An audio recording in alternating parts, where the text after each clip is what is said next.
Hi, this is Robin Thomas with Living Well Connections. And today I have Kamini Wood. She is a wonderful person who wanted to help our community find ways to support each other during this crazy time. And really during any time that's a crisis or any time that's a confusing time. And she typically works with teen girls, young women, and women of all ages who are overcoming challenges. So she coaches them and she actually really helps them change their mindset and really helps them live their life authentically. So I think I'm very thrilled to introduce Kamini here. And I'm going to let you talk a little bit more about what you do, and then we'll just jump right into the conversation. Thank you, Robin, for letting me join in this conversation with you. I do work with generally women and teens. They are generally high achievers. They are the people pleasers, the fixers, I'm afraid to let anything fall because I might fail somebody or upset somebody. So those are the people that I generally work with. They are stressed out, overwhelmed, and I help them overcome this need to live to those external expectations and validations and really figure out who they are, figure out who their authentic me is, and let go of living to what the shoulds are or what the appearances tell them that they should be. And when they fully identify with who they are and shift those mindsets and those behavior patterns, they're able to engage in their world more fully, be more present in their life. They end up having healthier relationships and truly just are able to experience and their daily life more fully. And that's ultimately what we're here for. We're here to engage in our lives and not just be here to fill a bunch of check boxes or to-dos and move on. And the reason why I really wanted to get onto this conversation with you is with these times that are happening right now, anxiety and stress are at an all-time high. We don't have control. There is literally everything is fluid from a day-to-day basis. Those of us who love to have a routine and have control over all the things are thrust into this anxiety-ridden, overwhelmed moment by moment, where we really don't know what's happening.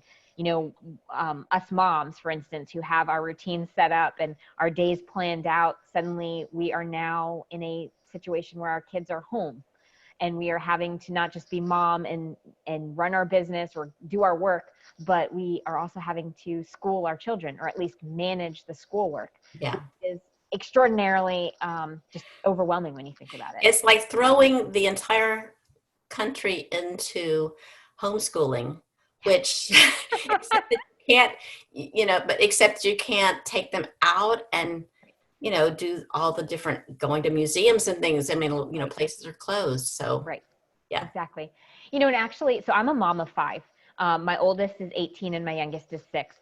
My 18-year-old, she had finished her high school work in January, but she was scheduled to walk in June. So all the seniors that are out there are dealing with this stress and overwhelm of, I have put in all of this work. I've waited those 12 years to walk across the stage and collect my diploma, and I don't know if that's going to happen. Right. So parents are not only dealing with their own anxieties, they're having to manage their teens' anxieties too. And they have, my 16-year-old son, I was, getting ready for a full-fledged lacrosse season, and, he has dreams of playing in college. And so this was the season. This was the season to really get out there and get those stats up there. And suddenly he's thrust into sitting at home and not being able to even practice because, like you said, everything is closed. And so there are a lot of stressors that are happening right now for parents and for the children. Yes, absolutely. And, this is the season, the spring season is the season for recitals and for, the special awards and all these special things that these kids look forward to and the parents look forward to, and not able to share those and not able to do those. I know it's tough. And I was actually thinking, I saw an Olympic athlete, I can't remember his name, I'm sorry, but they're in training too, and they're not allowed to do a lot. And he was showing how he is continuing his training in California while he's in isolation at his home. And he said, yeah, they picked up some free weights and things. And he just, really talking about ways to cope. And actually, that leads me into the most healthy way to face these things that we have no control over, is to let go of the things we just absolutely are not going to have control over. We do not have control over what this virus is going to do. Mm-hmm. We don't have any control over what other people doing outside of our own family unit, Mm-hmm. and worry about what they're doing. But we do have control over what we do and act, and turning it into something productive that we can do. Mm-hmm. I think is really, really the best way. I'm sure it's challenging though with 5 kids, what they can do, what your youngest can do is different than what your Right. Right, oldest exactly. daughter can do. It's so funny though. The biggest challenge yesterday was they're all trying to do their online schooling, and so our internet was struggling to keep up. So everybody's videos kept freezing. But you're right. The gamut is there, right? Like if you have an 18-year-old versus a 6-year-old, how you face that is going to be different. Yeah. I can say to your point though, that finding ways that you can figure out what you have control over, that is how we can start moving forward. Because and I think you and I had talked about this a little bit previously, was you almost have to go through the stages of grief, because that's really what Absolutely. you're dealing with. And there are going to be moments where you're sad, and there's going to be moments when you're angry, and then you go through all of the stages, and then you get to what I refer to as a 6th stage of grief, which is um, that you start to ask yourself, what's the meaning behind it, or what can I learn from it? And so what if we recognize, and I'm not saying we don't honor the emotions we're feeling. We have to honor the emotions. That's a huge part of what I do on a daily basis, is getting through and recognizing why emotional health is so important, and Yeah. why feeling what we feel is so important. But beyond that, in terms of this situation that we're in, it's coming up with ways that we can move forward. So to your point about, figuring out what can you do, if my oldest with her dance career, she's trying to get into a company right now. So she's done exactly what you said about with the Olympic athlete. She's figured out the exercises she can do at home. Her dance school is actually streaming classes. Oh, Um, good. so like one person goes into the studio and they're streaming the classes. So she's engaging in those things. But even in terms of my younger two, for instance, my youngest is 6 and my other younger one is 11. They don't have recess now. They don't have PE. So what we did was we had a time in our day when schoolwork was done, we went outside for a walk. And my 11-year-old is really into basketball. So one of the things I challenged him to do was take the basketball with him and dribble it along the way. Yeah, that's And great. so it was a way to engage him in what he likes to do, also get that physical activity in there, so that you're not just stuck in the house. Because I get it, being stuck and quarantined, or social distancing, it causes anxiety. It causes that stressor of, it's isolation. And one of the Mhm. whole parts of self-compassion is to recognize that we're not isolated. We're part of this common humanity. And so it's Exactly. almost counterintuitive, because now we're like, oh, we have to social distance. Well, what does social distance mean? It means we can't necessarily be within a certain area of people, but we can still communicate with them. We find ways to communicate with them, to commune with them. And then we also find ways to at least still get out of our house and get out into nature. And, the weather actually, luckily for us, has been really nice. It And has so, been here in North Carolina. It has been lovely. I spoke with a friend last night who's in northern Canada. oh, wow. And she said, this is not good. It's freezing outside and we're stuck inside. But, today with the technology, with the internet, we are able to reach out. And I've heard, seen a number of people, it's social distancing, but that doesn't mean we don't have social connecting, Right. because we can Right. still connect. Mm-hmm. And connecting with nature, like you said, going outside, if there's any way. I know that our town, first of all, they closed all the parks, Mm-hmm. Same. Yep. but that only happened for like 3 days. And then they decided that no, as long as people are, staying, not hugging each other, Right. as long as they're staying a distance, they can be outside. And the park is so necessary for our emotional wellness. for me in particular, to go out in nature, because I do have a yard with a garden, Mhm. and absolutely I'm spending every day at least 1 hour out in the garden, and just enjoying it or working in it. And I actually love working in it.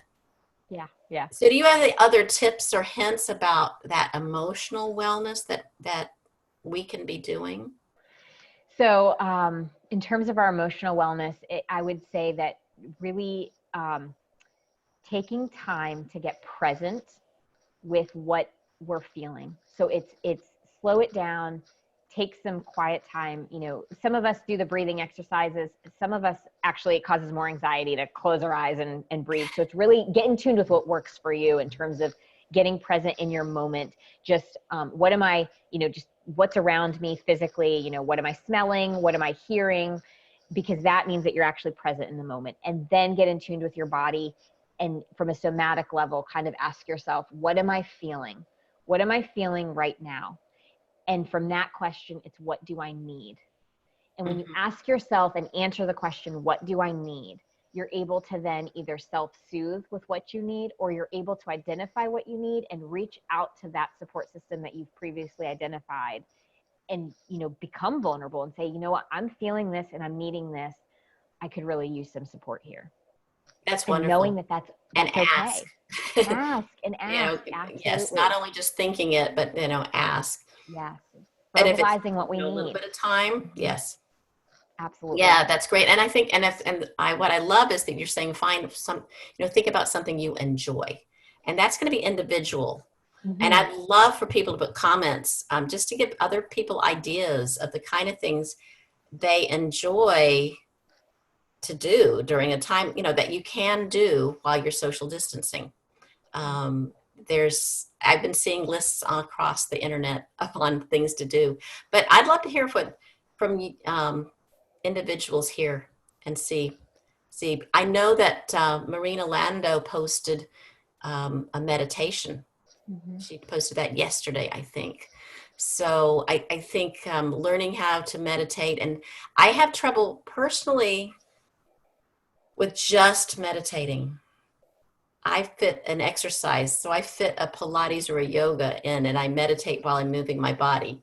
That's just the way I Yeah. am. Or I do walking meditation, like I in the do walking morning. meditation too. I like walking meditation. I have, for some reason, for the way I work, but I love it because you said definitely go with what works for you. Hmm. And honor that. I mean, that's half the battle, is really honoring what works for you and what you need. Yeah. I really do. I do walking meditation. So I think my dogs are actually the biggest winners out of all of this because they've gotten several walks a day. Our animals are, yes, on our, They're probably like, this is great. What are you all complaining what's about? the problem? my people are here with me all day long, and I'm getting these walks. Yeah. So they're the great winners. But no, but it's really what works for you. I actually was giving a talk at a school recently, and one of the teens was saying, I can't close my eyes and meditate. It actually causes so much more stress. And I Right. said, that's totally fine. And then I asked her, what do you do? And she said, I paint. I'm like, that's beautiful. Just That go is paint. beautiful. Just go paint. That is Paint, beautiful. paint whatever you need to paint or Hmm. want to paint, or what comes out of you, because that's your meditation. That's a Right. way that you can self-soothe. And that's what this is about, is finding ways that we can self-soothe in such a high stressed, anxiety ridden time. Hmm. That's wonderful. Yeah, Yeah. I love it. I love it. You have anything else to add? Oh gosh, I just I mean, that's such a great start. And I wanted to tell people that, we're going to, during this period, we're going to continue to reach out and help support each other with ideas, what we can do. And I know some of us here are practitioners who this may be challenging time Mhm, for mhm. them. So we want to support you too. So just let us know. Let us know how we can support. That's it. Yeah, Yeah, yeah, absolutely. absolutely. And Kamini, Yeah. what is the best way for people to reach out to you? Um, do you want to Um, say your website? Yeah, so my website is www.itsauthenticme.com, and I'm also on Facebook.